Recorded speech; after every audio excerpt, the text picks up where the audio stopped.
This is Austin St. John, Jason, the original Red Ranger. You are watching the Morphin Network.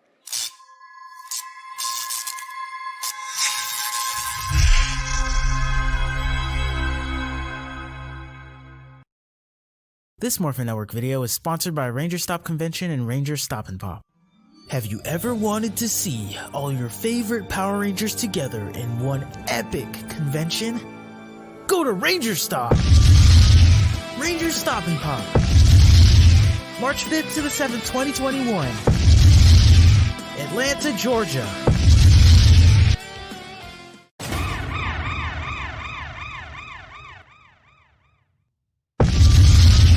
Ranger Stop 8. November 11th to the 14th, 2021.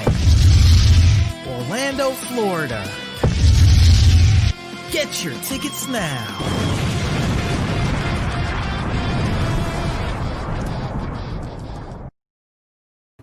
Hello again, everyone, and welcome to another exciting episode of Ranger Podcast Live with your special host, Jim Cornette.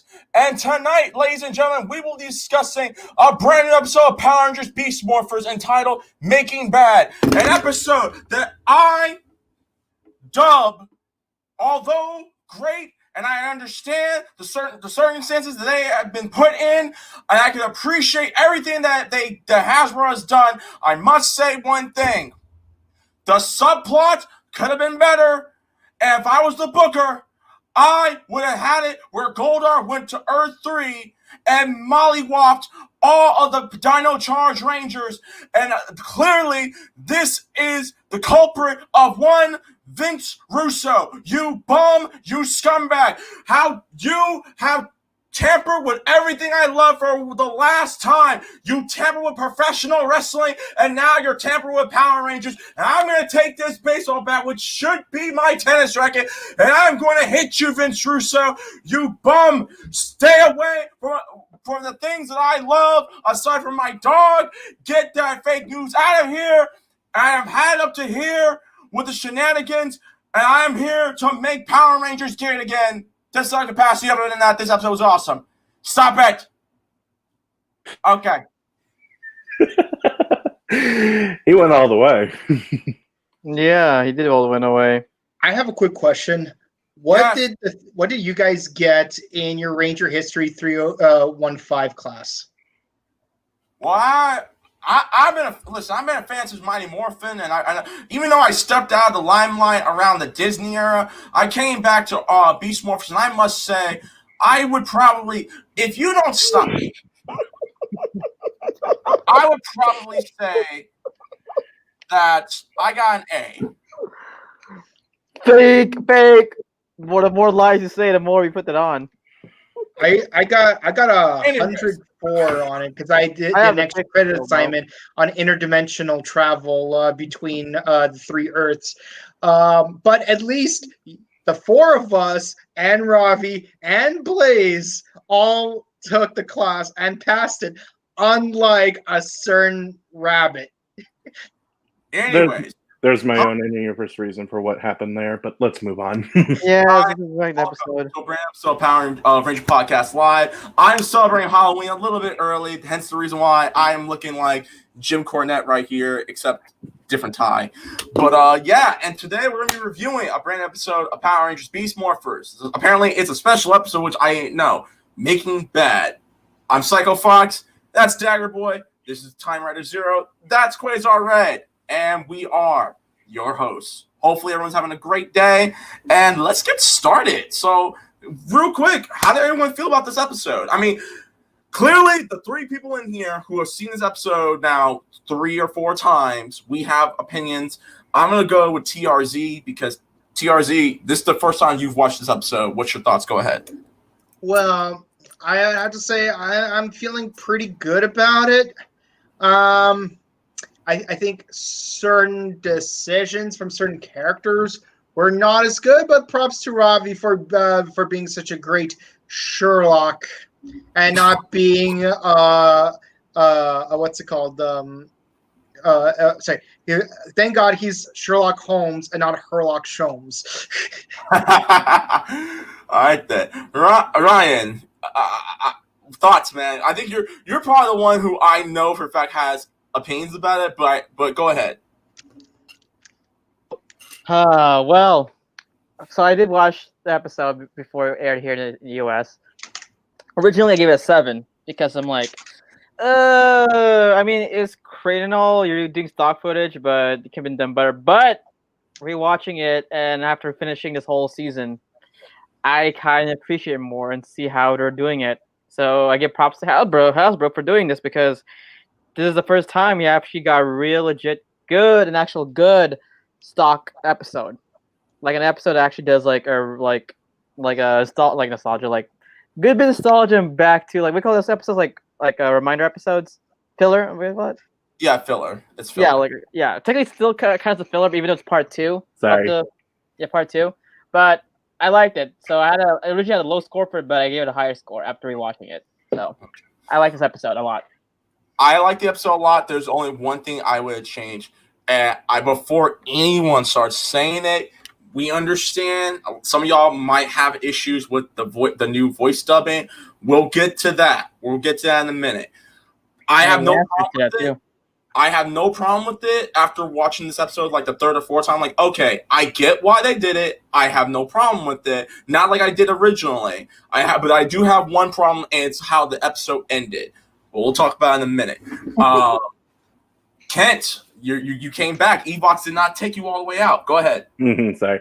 Yes. I enjoyed the episode. I think it was actually very creative. There's some interesting choices about the episodes that we see and the characters they mention in this.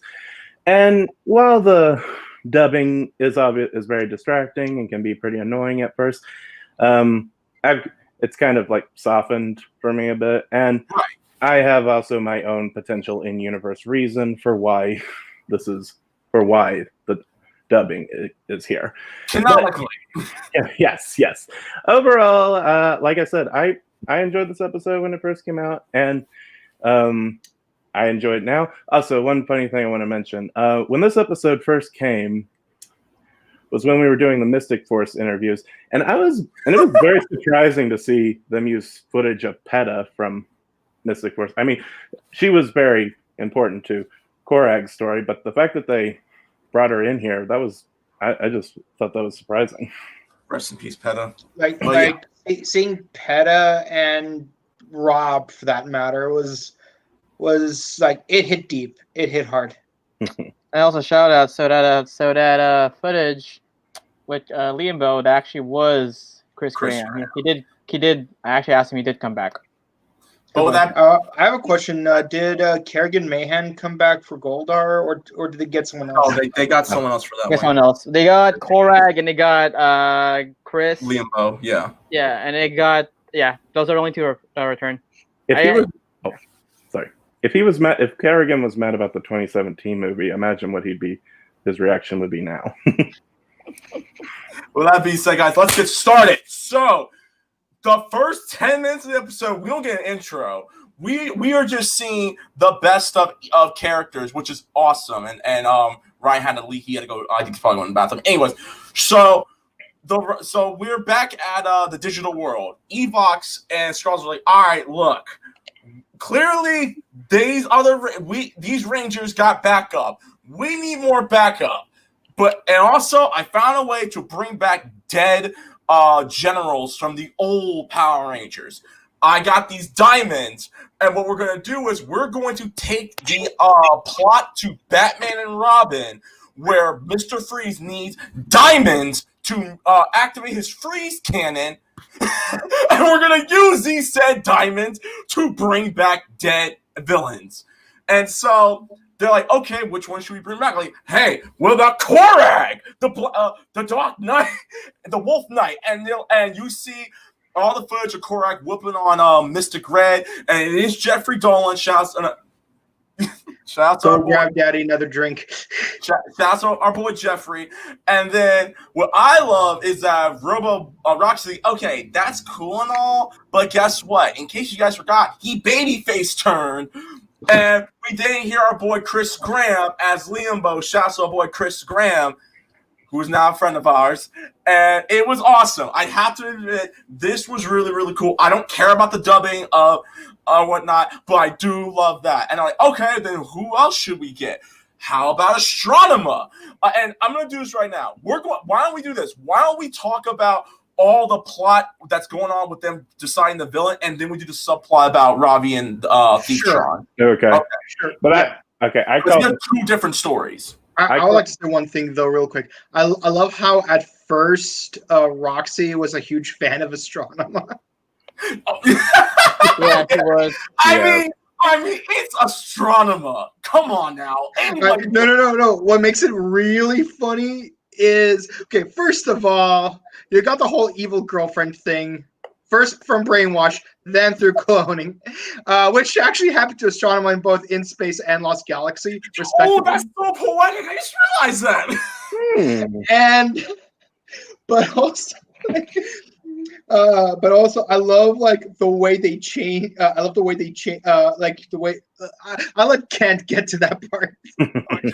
Okay. Anyway. Oh, you go ahead. Talk about it. Go ahead. Okay. So we cut to, the crystal dimension after, the subplot we're ignoring right now. Roxy suggested we need someone who's not afraid to get their hands dirty, someone cruel. And she suggested bringing back the Princess of Evil herself, Astronema. And also kudos to the music department in this episode because while they didn't perfectly match hers and the next guy's theme very well, it does still kind of feel like their theme. It still gives off the same chilling theme. And so we see, a cyber Astronema, like when she was when she was programmed back into being evil. And then we see her battling Andros during the Battle of the Universe at the end of In Space. But Blaze points out something else. She too turned into a good guy as well. She turned back into Corone. Not there yet, Ryan. She turned back into Corone and eventually joined the Galaxy Rangers as the second Pink Ranger. And we get to see her battling Trakina and Villamax, which is cool and stuff. And then immediately, like Mike was saying, Roxy's like, gross to think I looked up to her. Like, yeah. That was actually one of the best lines I heard. It's like, gross!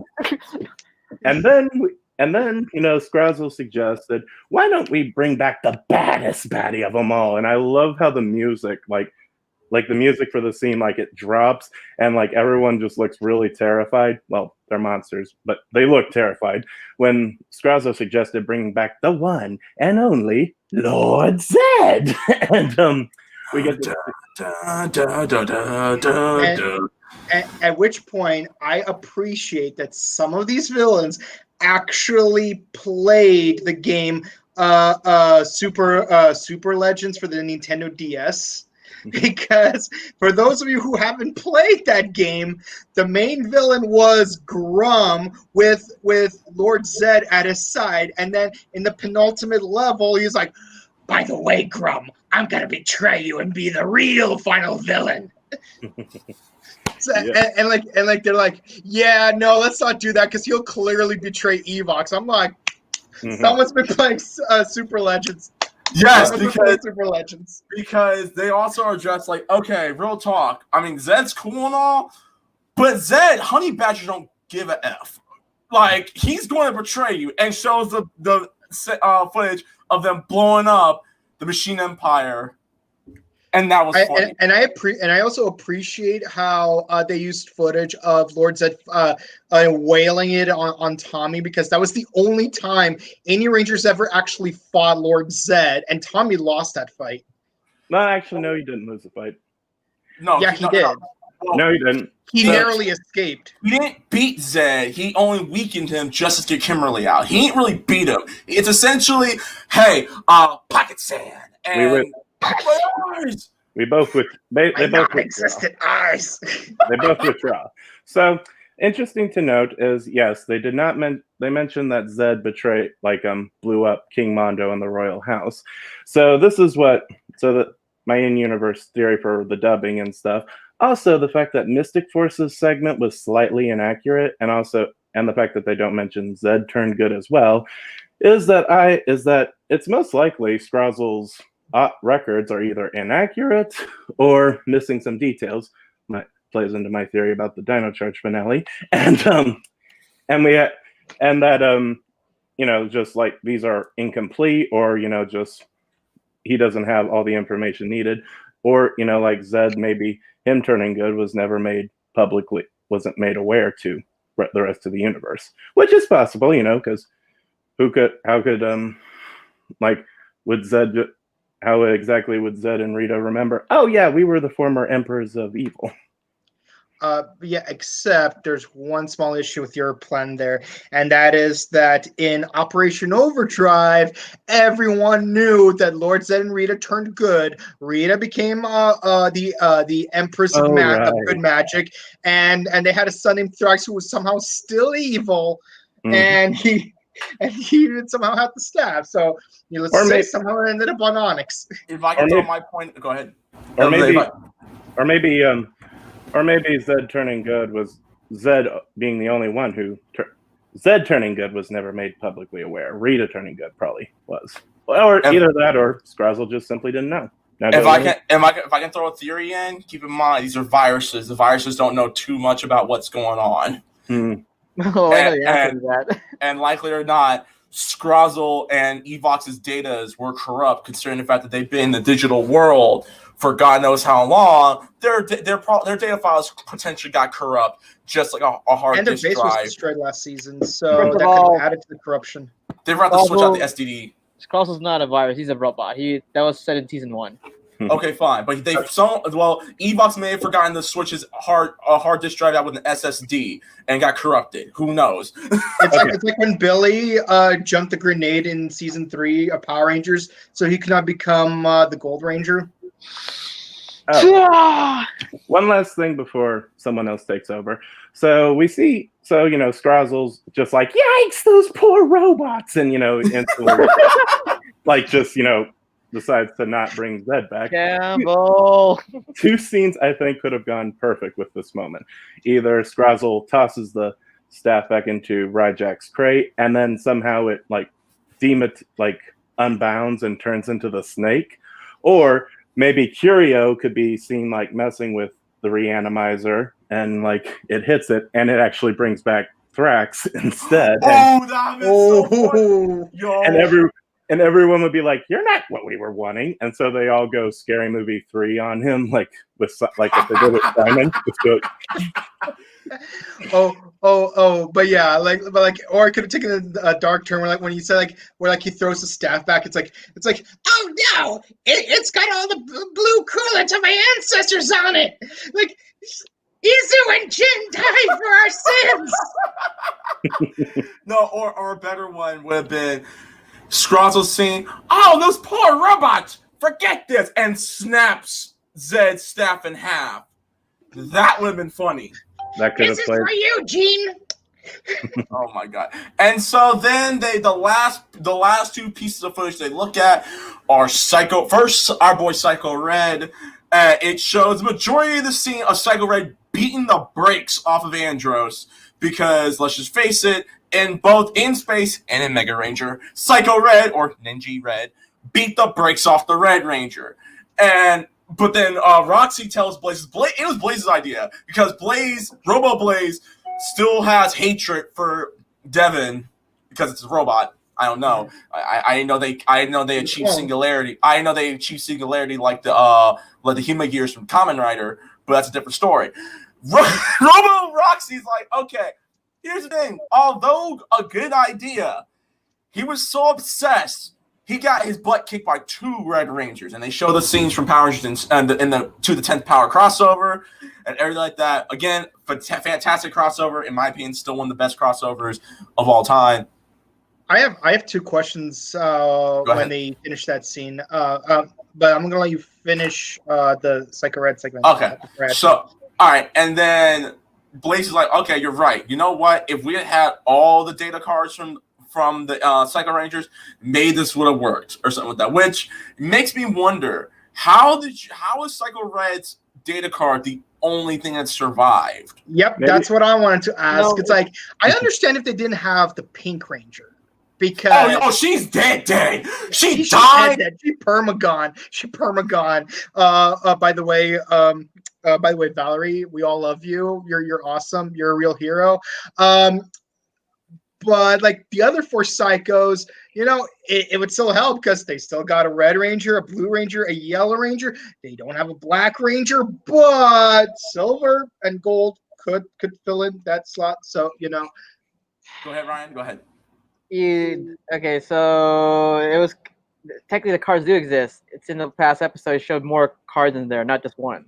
They only wanted red because red, of course, is the leader. Or maybe Raja, the other members. Raja, remember the box? You open it. There was like multiple cards in there, not just one. Oh yeah, he did. Or maybe Rajak's other members of his crew had the other psycho data cards, and they were destroyed when the Chakus captured them or defeated them. Okay. Or heck, they could have been blown up when someone didn't follow protocol.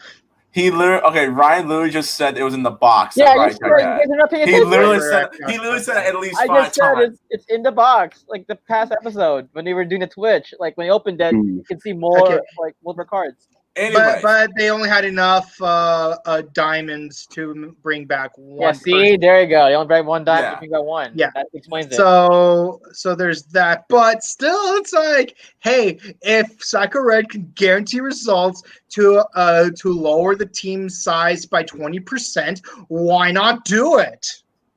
Because he got so obsessed and if I can Jim Cornette take back down memory lane, Psycho Red wanted to kill anyone who got in his way, especially his own team. He fought Ecliptor. Heck, when the Psycho Blue episode where he defeated Psycho Blue went after Black and Red because he wanted to fight the Blue Ranger, but because there were so many of them, he's like, that's get out of my way. They should have done a reverse. TJ where Scrozzle makes all the Rangers look like they're the Red Ranger. So after they kill Devin, they're gonna make Ravi look like the Red Ranger, and then he'll kill Ravi, and then make Zoe look like the Red Ranger and kill Zoe, and so on and so forth. That'd be too dang on dark. But anyways, that would be too expensive. That would be too expensive, but it's hilarious.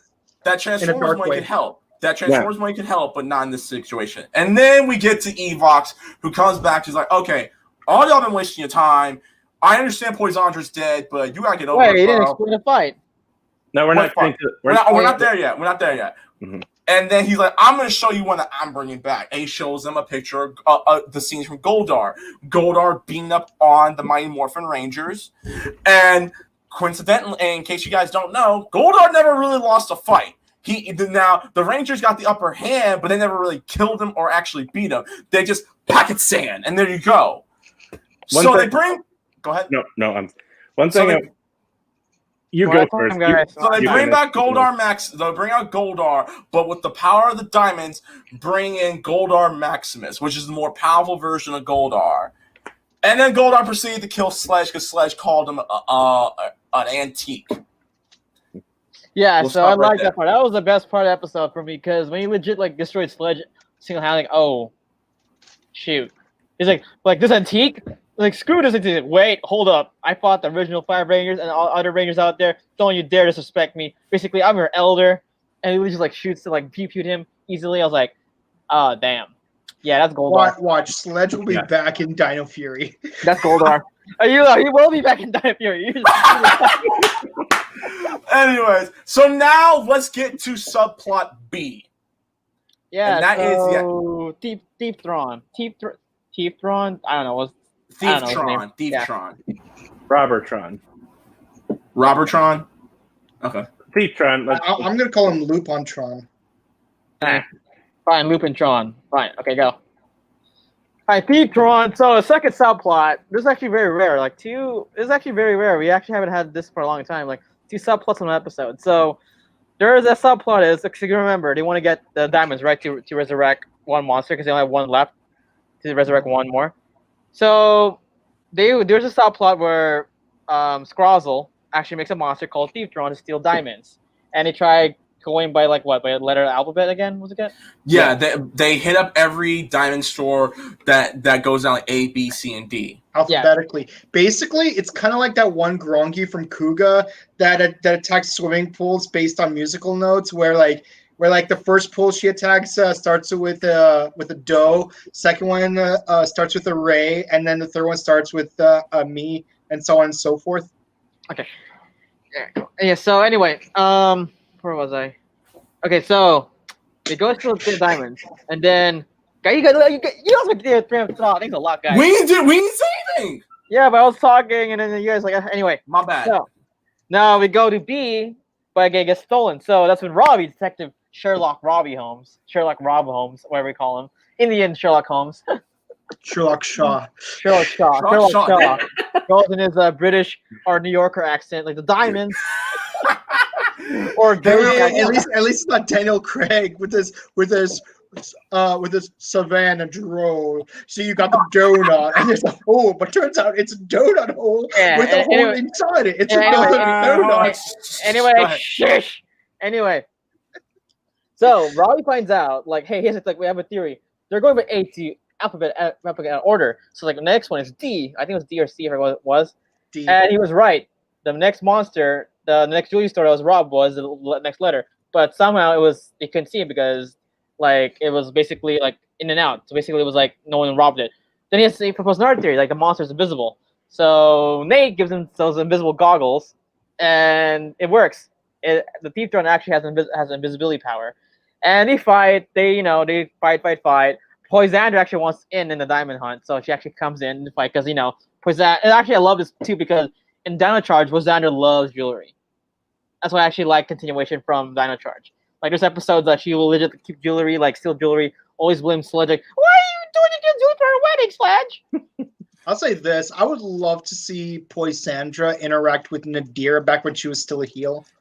Yeah. That would be great. Diamond's our girl's best friend.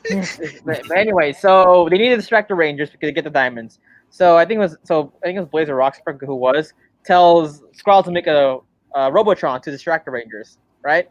Gigatron. It was Cassandra that did that. Oh, Cassandra. But then Nate and Steel actually do fight the Gigadrone, while we actually have a push from the movie again. So now Poisandra and the rest of the Dino Charge villains come in to fight. Now, what's cool about these scenes?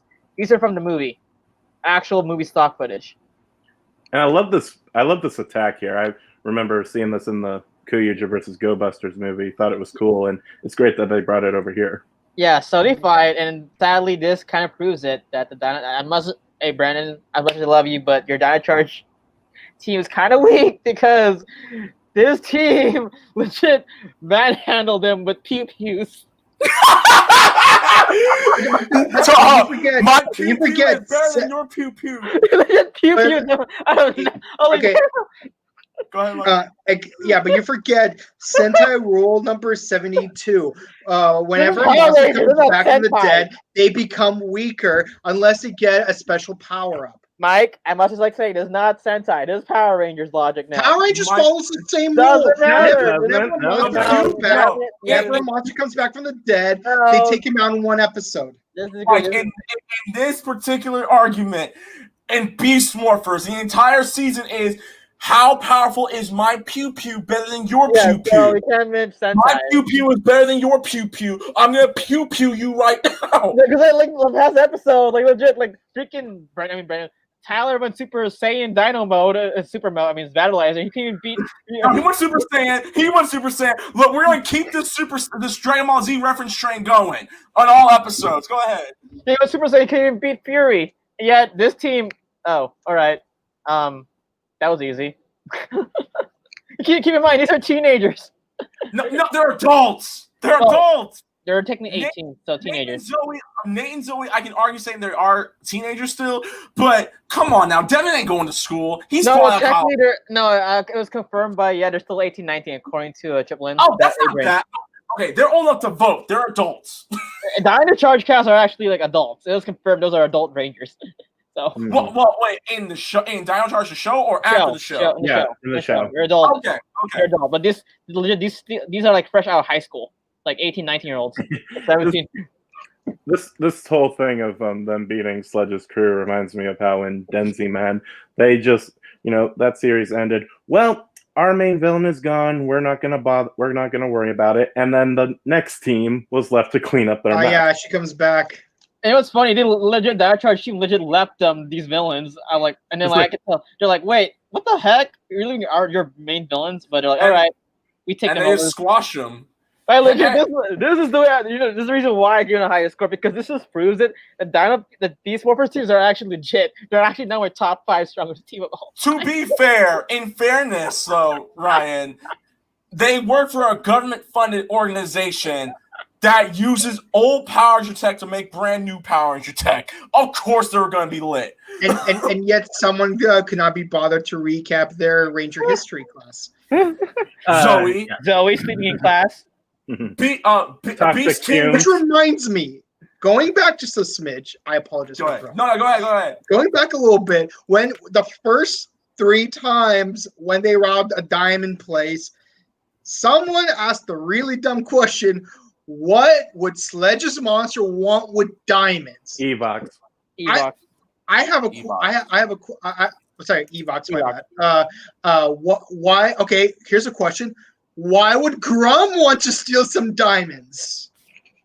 Oh yeah, you're right. Well, why would a computer virus who is an AI who, not meant to be imaginative, would want diamonds? Simple. It's sus either way. Let's go investigate. And I respect Ravi in this case for actually bothering to do the detective work and using deductive reasoning in order to figure out where they're going to hit next. Also, Sherlock Shaw. This also brings back the continuity, because Ravi in the Halloween episode of Beast Morphers dressed like Sherlock Holmes because that's his favorite detective story. Holy shit!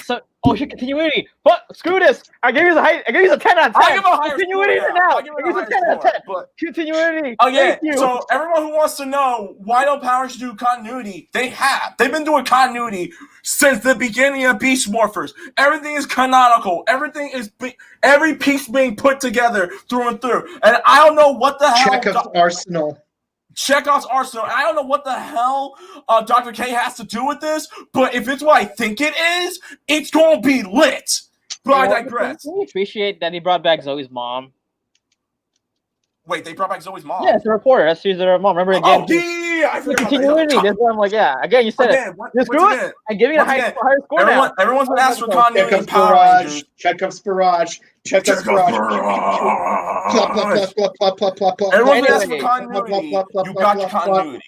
But with that being said, they beat Poisandra, and which then I say, oh, Sledge found Poisandra's dead. He's mad. Maximus kills him. And then the last part. Mad. He cries like a baby. No, Poison! She was the most evil. No, what I love is they're like, oh my God, like, Poisandra, no. Hey, look, man, cheer up. She was, evil. Like, no, she wasn't. She was the most evil of them all. I'm like, honestly, I'll be honest with you. I didn't like Sledge back then, but now watching, I actually like Sledge more now. For me, I think it would have been funnier if it was like, no, Poisandra, wait just a tick.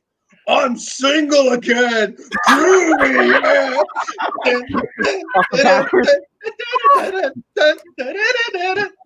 you'll have I want to say it right now. And he goes back to Japan and Hawaii and New York and wherever else he visited. We need web series we need spin-off web series for Power Rangers. I'm talking the Chaku and Sheriff Skyfire. I want the Galactic G5 Police to have their series.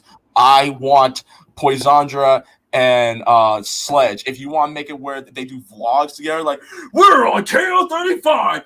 Oh, they just got destroyed. Yeah, Poisandra selfie. Something like that. Speaking of that, Leo, there actually is an episode Sledge did that. Like, he's like, I'm gonna run the world. I went to Tokyo, Hawaii, Great Britain. Remember? I'm gonna revisit all these places I've been to. Tokyo, Hawaii, New York, France. Because since Nye was the main villain second season, I'm spoiling it, whatever. Second season, like, he's like Sledge, where were you this whole time? oh, for this whole year, I was at Hawaii, Tokyo. And he's like a karaoke, and he's singing Super Sentai karaoke. And I love how he was like saying how horrible it was, but when it shows him having fun, he's like, "Oh man, Tokyo, it was terrible." And you see him like doing karaoke. It's like, "At Hawaii, that is the most frightening place I've ever been to." Anyway, go ahead, Kent. So, are we about to go to the comment section, or what's? Not yet. Okay. Before we, finish up the episode, then I'll. Yeah, I'll finish it. So again, Rangers survive. Rangers win. Now they destroy Thief Thrawn, and they destroy. They pew the rest of the Dino Charge main villains. Sledge survives. Now we go back to Goldar. Goldar's got revived. He destroys Sledge single-handedly. He's like, oh shoot! And keep in mind, it's Neo Goldar now because he's now enhanced with the diamonds. So he's 10 times more powerful. Now Snide survives because Scrozzle likes. Oh yeah, there you go. See that? Nice. There you go. He was horrible. This was terrible. Oh no! I got one time. I got one time. Oh, do it. Charge now because this is the type of silliness that I actually like. Oh boy. I love Sledge. Okay, anyway, so I think I hope his voice actor can come for an interview sometime. Anyway, so where was I? So Snide survives because Evox actually wants him. Because actually, I'll be honest with you, Snide actually was technically one of the best main villain of the Dino Charge because he actually had a plan and actually was more devious and suspicious. That's why the Snide scene in Beast Morphers, that's not Snide scene. Well, it kind of is. He's more toned down, but you watch Dino Charge Snide, he's actually more devious. Okay. Heck, he helped destroy Earth. There's Earth 2. Earth 3, I mean. Snide had that was so brilliant. I'm upset they didn't make it last the whole season. Yes, Snide was supposed to be supposed to be Talon Ranger. That actually was confirmed. So, okay. But anyway, so he survives, and then they have a plan, and they have a plan. Like so, Neo Goldar and Snide now have a plan. Now, for you Q Ranger movie out there, now they're saying why did they not use the what's his name, Stellatrax's Neo's armor? Because he doesn't need to anymore. So because now you have Zeltrax. Well, Neo Zeltrax, but technically Snide. So, but in the it's Neo Zeltrax. So they discuss their plans, and it ends. It's to be continued. What happens next? We will find out in the next episode of screw it. You know what happens is gonna be next week. It's a freaking crossover. We even said it's a 3-parter. Yeah, crossover's gonna happen next week. So, cha-ching. I want to say though, the second they showed this footage of Goldar fighting the Megazord, I was just like, they're gonna use that one bit of footage. They never officially made. None of the promos suggested it, but the second they showed the original Goldar fighting this one thing, I was just like, it's gonna happen. They're gonna bring that back. So we'll save that surprise for next week. But most likely, you all know what the thing that I'm talking about. All right, guys. I'm sorry, Cat. All right, guys. Before we go to comments, what's your review? I gave it because of freaking Leo's good observation of continuity. I actually give it a higher score. I give it a 10 out of 10. I'm sorry. I love this episode a lot. Now with continuity, that's right. Give me a 10. No give backs. I'm serious. 10 out of 10 for me. Wow. Okay. Mike, what's your score, bro? Go ahead. Likes and dislikes. Go ahead. Right. I actually like a lot of the continuity, and I actually love that bit of parallel with the whole Astronema thing. I would give a little bit of criticism how like they complained that Korag and Astronema went babyface. So like, why are they going with Goldar? Because he too went babyface. Someone might can argue, well, he was babyface because he had amnesia because of the explosion. But I would rebut by saying, well, yeah, but he gets memory back, rejoins Zed, but he still makes fruitcake for Christmas for Bulk and Skull. So he's not entirely, which by the way, I take issue with the Z-Wave for that reason. But Ken made a really good point in that good or evil or somewhere in between, the one thing you can't deny about Goldar is that he is loyal. It's like versus, oh, my Empress, I will serve you eternally.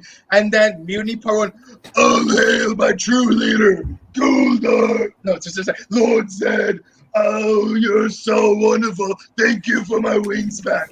And then Master Boss shows up. It's like, "Silence, Master Violet speaking." And in the movie, we didn't like you in the game with. Yeah, and the movie's like, we didn't like those little ninis anyway. We always thought they were annoying. But then when he takes over, it's like, "Oh, they Lord Goldar." And it's like, "Uh-oh, we're in trouble. Something's coming down and it burst our bubble." Yeah. Anyway. But yeah, I love the continuity. I love Ravi doing detective work. Nice throwback to Kuga. I'm a little upset with Steel and Zoe because the whole Ranger history thing's like, it doesn't matter what they want to do with those diamonds. The fact that they're stealing those diamonds is enough to investigate. Sledge was hilarious because Poisandra makes Sledge very hilarious, and I love how he's strong and menacing, but he has his moments of levity. That makes Sledge himself a nice throwback to Lord Zed in a way, because Lord Zed, he done a lot of work during Mighty Morphin, but he still had his Ricardo moments when it came to like his Lucille Ball of evil. I mean, I take issues with some of the voice acting, but I understand why that happened. I totally get it, but at least respect what they wanted to do had things not went the way they did. So thank you. And by the way, about the Astronema Clip Show episodes, Jonathan Sacker, this is how you bring up that Astronomer was both a Pink Ranger and the Princess of Evil. But yeah, it's great seeing all those throwbacks done in a respectful way. And for that, I give the episode a 10 out of 10. Yeah! High five, high five, high Wow. five, high five, high five. Yes! People, keep in mind, Mike has not given a 10 out of 10 to any episode of Beast Morphers. This is his first. Before we continue, so my likes, again, I like everything about it. My dislikes, yeah, the video footage, but again, it's out of control, so I don't give a thing. So yeah, that's why it's a 10 out of 10. Continue. Kent, you go first. No, I'm going to go last. Go ahead. Fair enough. Okay, I'll bring up before we go to the comments. So, yes, I enjoyed this episode. I think like they did the very best they could for the limited resources they had. Good music, great continuity. It was fun to see, all this old flashbacks. We've gotten a lot of anniversary stuff where they honor the Rangers, but we don't really get to see the villains get acknowledged. That is cool. Now what's also interesting about this team up is that Zed's intro, the Machine Empire, Zio's finale, Astronema becoming a cyborg, Corone turning good, the Psycho Ranger arc, that was all stuff that was ignored in Legacy of Power. So yeah. The fact that they brought, it was like, did the crew just decide, oh, we forgot this stuff, or like this was left out of the last big clip show we did, so let's put this stuff in here. So for that, I guess originally it was going to be a 9, but I'm going with a 10. Yeah! High five, let's go. Everyone's with me. Let's go. I guess I gotta be the bad guy today. Okay. All right. I wanna start by giving my likes real quick before I just start with my dislike. I really like the fact that they give attention to the villains, because just like Kent said, every single time Power Rangers brought with a crossover, especially with Legacy of Power with Tommy narrating everything that went on in Ranger history, he forgot to mention Astronema and the Psycho Rangers. Why? Maybe because Zordon gets killed in space. I don't know why.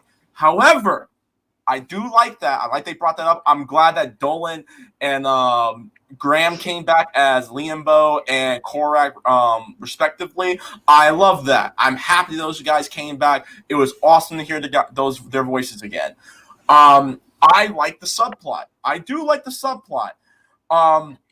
like the continuity of Ravi being a detective. I love the fight choreography, whether it's American footage or the movie footage. It doesn't matter. The fight scenes were really, really good. I enjoyed that. I enjoyed the banter with Steel, especially like, hey, you know, like, this looks really good. I'm still waiting for you to install me a mouse so I can try it, Nate. Yes, I know. You told me that at least 800 times now. I'm working on it. I like that. That's cool. And overall, I like the fact that this is honestly a more positive Ravi-focused episode because the majority of the time, Ravi is pretty much the butt of all jokes. He allowed his cyborg girlfriend, who he saw get brainwash him into grabbing stuff to try to bring Evox back. We see him lie about being a painter and, you know, redeem himself for that. But it's cool to see that something positive came with him. Like, oh yeah, you know, I've read a lot of Sherlock Holmes books. I know what's going down, right? And I know, and just around the corner. And Jazzy, if you're watching this, are you a New Yorker or from New Jersey? Because you clearly, if you were, your East Coast accent came out very, really well when you sat around the corner. I love you, Jazzy. Anyways, but I really like it. I love everything. I love the setup about Goldar Maximus. Having said that, now, if I could be Jim Cornette for a minute, what would have made this episode much more impactful, and I'm honestly, and it surprised me and kind of disappointed me, not too much. The last 10 minutes of the episode should have been Goldar Maximus pulling up on Earth 3 and fighting the Dino Charge Rangers. If I could be Jim Cornette, if I was the booker to this episode, I know what happens in the next episode because we've all watched part 3, except Mike.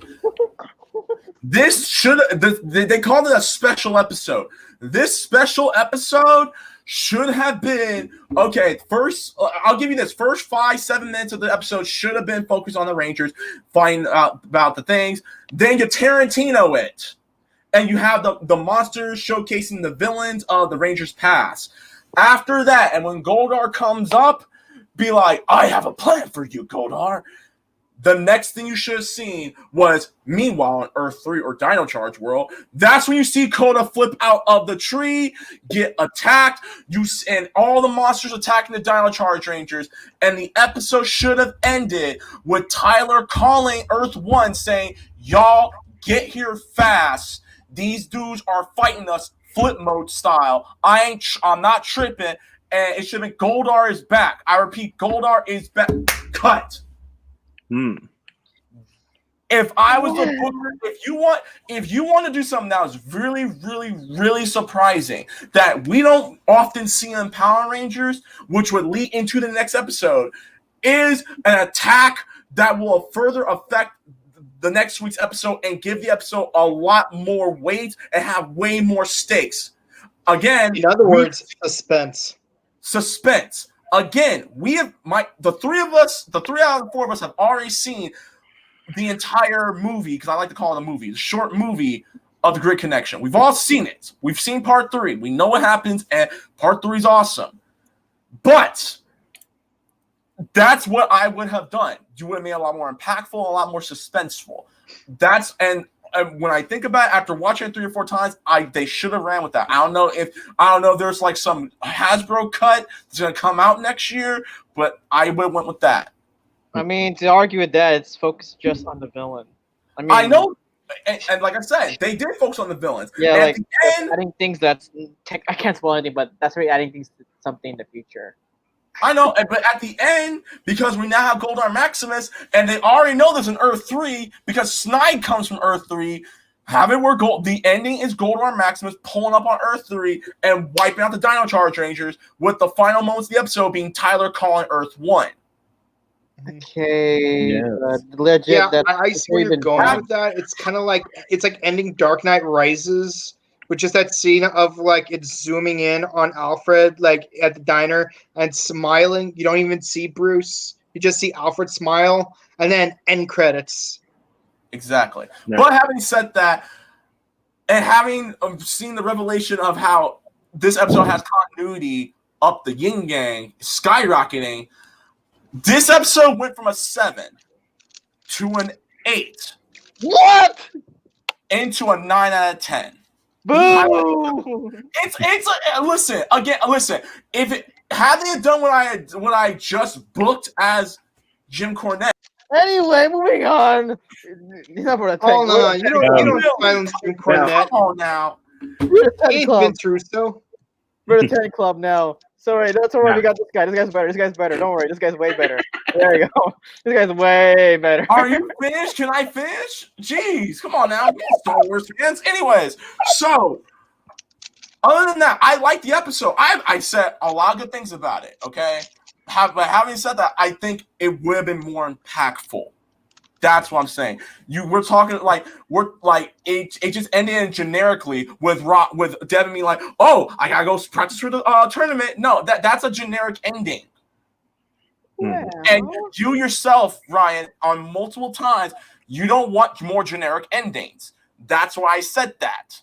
You have said this a lot during Ninja Steel, and I remember correctly, you said no more excuses. So there you go. Well, okay, I can't spoil anything, but I'm pretty sure the rest of the season's lit outside. Like again, remember I told you it was a 7 originally, but after rewatching the whole season, Okay. Now, right quick, I want to mention before we go to the comments. So, this episode, we got to see Rita and Zed. We got to see Astronema. We got to see Trakina and Villamax, Korag, Gekor, the Psychos, and the Royal House of Gadgetry. What character or what segment would you guys have liked to see? I'm going to say it was a wasted opportunity. They did not have a moment where they go, let's think about bringing back Zeltrax. You know, he was cold and ruthless. And then they could mention, oh, wait, he betrayed his emperor. And like they could have a scene where Snide would be like, I don't really like his look, or he seems shady, or he's a handsome fella. That would have been funny. That's actually one thing I wish That's one thing I wish they did for Kamen Rider Ghost because the actor playing the main character played the kid version of Deno. So I'm like, they had a crossover. Momo could take over Ghost. He'd be like, wait, why does his body feel familiar? So who would you all pick? Rancic, but that's hard. I would never pick Rancic because as powerful as he is, and technically he was never defeated by a Ranger. No. I know who. He did Babyface. No, Rancic. I would choose Master Org. Yes. The monster version monster version Master Org. Oh, Mesogog. I would have picked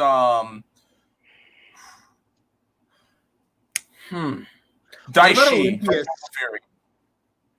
Which Daishi is his spirit or evil Daishi? He'll turn Daishi before he became babyface. No, it's hard because that's his spirit.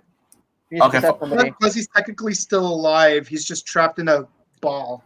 No, okay. You need to possess someone. He needs to possess someone. Okay. Then Diabolico. Mm-hmm. See, I would have went with Olympius instead because Diabolico did babyface. Not really. Really? Well, yeah, he kind of did. He babyface turned after Olympius killed when Lokai sacrificed himself to save him from getting killed by Olympius. Diabolical did babyface turn and did work with the Rangers, especially in the finale. And then he was brainwashed, and then the Rangers saved him. And he's like, "Here's the key to the box of evil." And then when Ben Shear tries to pull Carter into the box with her, like the ghost of Diabolico shows up and gets her off of him. So Diabolico's ghost sacrificed himself to save Carter Grayson. Hey guys, moving on. Now let's go to comments. Noah Cummings says hello. What's up? Always the first one here. Fire Drake versus hello. What's up, man? What's up, Fire Drake? What's up? Wing Wolf, I'm ready for Psycho Fox's rant. Hey, you got it today. You got it today. Every Sanchez says LOL. He says enough. Yeah, see what I mean? No comments says I love this episode. So do I. Yes, we all do. I like it, except I don't like the sound of the video. I mean, again, it's out of control. They try, but that we cannot blame them. That was out of their control. Yeah. Entertainment. And I know you guys are going to round the Passive Bones voices being dubbed. It was the right thing. Apparently, why else did you not hear the original Monster Ranger? Yeah, I mean, we both agree. It's not, it's our control. Hello, brother. Died 10 years ago in 2010. I'm glad to show. Yes, I'm actually glad. That's so props to Hasbro for doing that. Props to Hasbro. And actually show the husband and wife together. Yeah. Cody House. It's a I'm fun gonna again. Oh my God, Cody. Oh, keep in mind, Monday we're going to. We have to teach him to not be a creep. On Monday, me and Cody from House of Geek will be reviewing and unboxing the Zeo Gold Ranger. So, Trey for ya, baby. Time for a gold rush. You don't want to miss it. Love you, Tim. Johnny Marrero. Man, this was a way better special than all the holidays. Yes, and Gracie Glover again. Yes. I didn't even know this was considered a special episode. I thought this was part of the two. Like this is part one. This is part two. I didn't know this is okay. So this is rumors. This is what I heard from rumors. So originally, Nickelodeon wanted to be a Halloween episode, but I think the writers, Simon Bennett did write this, or someone else from Hasbro. So like, no. We want this as a 3-parter. No more Halloween episodes. We want this legit as a 3-parter. Thank you, Hasbro. There's no Christmas episode. Hasbro. I'll say this right now too. This season has no Christmas episode. Thank you. Yes. So Hasbro, you're doing the right thing. That's one of the good things that Super Megaforce did. Drop the pointless holiday specials and focus on the big events. Again, they fell flat. You are definitely better than Mattel. I'll just say this: that's for anything. The last 2 episodes, guys, is legit, very like epic, suspenseful. Basically, all we wanted from Nia Saban, they finally did it. That's why. And I'll keep in mind, Simon Bennett is the new writer, basically considered as a Hasbro writer, is now writing for Dino Fury. So I'm excited for Dino Fury now. Because look at what he did this last half. This is like 10 episodes of Beast Morphers, and he's now going to do a whole season. I'm very excited now. He brought Power Rangers back. He made Power Rangers great again. Bring on Dino Fury. Okay, Golden was brought back because he was in the Sentai. Yeah, I know. He was. And what's up, Hobby? I'm calling it Sledge and Dino Fury. Y'all are. Yeah. I won't be surprised. Yeah, I was like, like you heard me earlier. I'm like, yeah. Who wants to wager that Sledge will be in Dino Fury? Oh, I'm back. I hate when Dino Charge they use. I mean, I won't blame because keep in mind, Drake. Whoever name is Drake. They didn't know that they were gonna adapt this. Like they had no intention of adapting this movie because remember they have the rights to it. But I'm glad Hasbro was able to do it. So keep in mind they didn't know. So it is what it is. And that was a good villain. Let's be grateful that we did see the Neo Zaltrax suit more often in Dino Charge and not just in a one-off movie or just completely get rid of it altogether because let's be honest, there's a lot of cool movie exclusive characters in Sentai that we never see in actual Power Rangers, like Time Master Kronos in Operation Overdrive. Yeah. Mm-hmm. Remember you guys watch him for Halloween special with Lords of Monsters? Yeah. That was good. I love that episode. To me, I guess how can a friend nice because his dinosaur was like because they think they still had a contract with Disney. I mean, they think they still had the footage and it was still contracted. It's a Disney thing. Yeah, Disney thing. Disney. Mm-hmm. John Marrero. I guess Rajax Remini is just right after it got overheated with diamonds. Yeah, it did. Oh, if we ever mention it, it got destroyed. Yeah. Well, it's not officially stated on screen, but it's meant to assume that. So, subtlety! All he said, it's overheating. That's all. You see? Look, Javi's right. So, to answer your question, Timothy, different rights to use voices between then and now. See? It's contract-wise. Unless you get the actors back to do it. And, look out for the Hasbro cut. Yeah, then they could just dub over it like Liambo did. Yeah, to be fair, the villain team knocked him out power mode. It took Opa. Yes. Yeah, but they went pew pew. They're bad. So Beast Morphers are actually. It was a mutual pew pewing. Yeah, it was a pew pewed. Like. Dino Charge. Like as much as like Dino Charge, first season, they were able to beat their former. Yeah. Dino Charge's logic is held together by duct tape. Christian Duria says, "Yo, no comics 10 out of 10. That's right, Reverend 10 out of 10. I'm glad we mentioned Norza and Rita had a wedding. Oh my god, yeah, I love that part. That was clever. That was adorable. And again, I wish I could see Poisandra hang out with heel Nadira. Mm-hmm. Yeah. Let me see. Let's see. Christian Durius to 10 out of 10. No shame. Now, Tommy did mention Strongman, so he said the former Ranger needed Strongman, Andros, and help battle new enemy called Strongman. After showing Zane, he said together they didn't defeat his adversary, but did mention, oh yeah. They never mentioned the cyborg arc of Astronema. Nor the Psycho Rangers. They never mentioned either one of those two. That's the one thing Tommy forgot to put in the archive. Evil Knight. Oh, you're right. He could resurrect Evil Knight, right? But the thing is, even if they do resurrect him, he is not loyal. He backstabs. Yeah, like he fought Zoltrax so that he can get the Trent. Number one. Number two, if we're still going to use the continuity again, if he exists, Trent or either him or Trent are going to die. So in the middle of a fight, he could die. Like too much white energy is too dangerous. Exactly. Yeah, they were the warping grid. It can handle that much. Yeah, unless and beyond that, essentially, evil Dino Thunder White is basically a Psycho Ranger, and that his single-minded purpose is to kill Trent. Yeah. Although he's a standard henchman trapped as he's a evil ranger trapped as a henchman. Yeah, I'm very excited. But it was a clever way of having both Trent and an evil Dino Thunder Ranger, considering the fact that in the Japanese version, he was a heel. Right. Give me a sec, guys. Okay, banner, comment. Lost. Okay. My pick, either Zanaku or Ecliptor. No backstab. Yeah. Zanaku or Ecliptor. What? Technically, Zanaku's not really a bad guy. He's more of like an anti-hero. So Also, yeah, he's a cursed warrior. Yeah, he's not really a bad guy.